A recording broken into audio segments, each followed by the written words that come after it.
I don't think he really cares that much about Kilmar Abrego Garcia personally.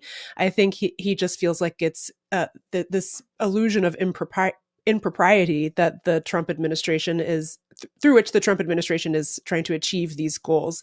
That bothers him because he doesn't want the court to be under a microscope, because he and the other MAGA justices on the court, that's what they got picked to do. They got picked by the Federalist Society types and the dark moneyed right wing judicial activists.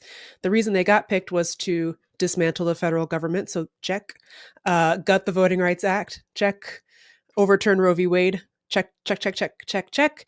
But he doesn't want people to think of the court as political, which is a very tricky dance that he's not doing a very good job of moving or navigating, I don't think, at this moment. Yeah. The So that's flagrant corruption of his colleagues that he helped cover. yes.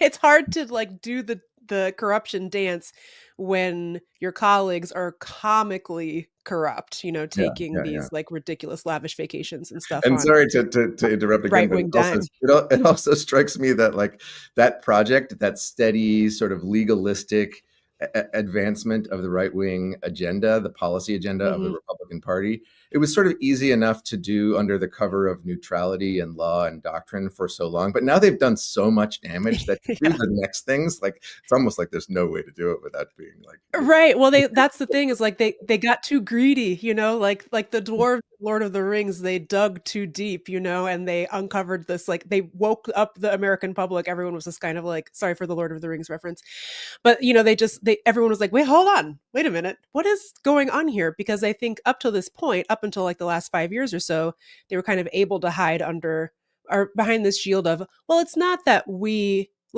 just go where the law tells us to go. We just are interpreting the law as it is written. We're just originalists.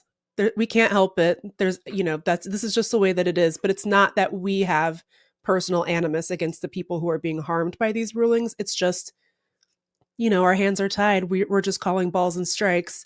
Yeah. And somehow they only call strikes when like women and minorities are involved. So it seems like it's always a strike. Weird.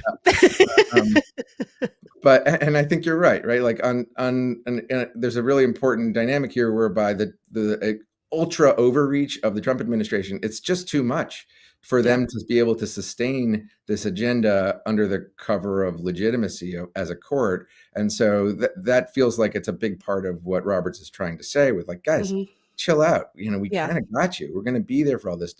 You don't need to go so far over your skis